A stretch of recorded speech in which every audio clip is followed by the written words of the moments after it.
மகாவிஷ்ணுடைய படுக்கையாக மாறுறதுக்கு அப்புறம் இவர் தான் வந்து பார்த்தீங்கன்னா இந்த பிரபஞ்சத்தோடைய ஒரு பெரிய சக்தி அப்படின்னு சொல்லலாம். ஏன்னா இந்த அண்ட சராசரத்தையும் இவர் தாங்கிக்கிட்டு இருக்காரு. இவரோட கட்டுப்பாட்டில் தான் நேரமே இருக்குது அப்படின்னு கூட சொல்லுவாங்க.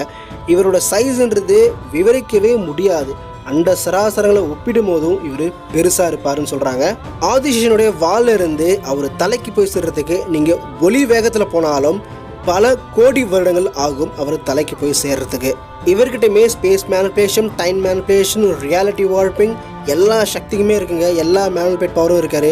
எல்லாமே கிரியேட் பண்ணவும் முடியும் இவரால். எக்கச்சக்கமான சக்திகள் இருக்குது. இப்போ நான் சொன்னாலே கடுப்போகன் சக்தி அது எல்லாமே இவருக்கும் இருக்குங்க. இவருமே ஒரு நை ஆம்னிபொட்டன்ஸுங்க.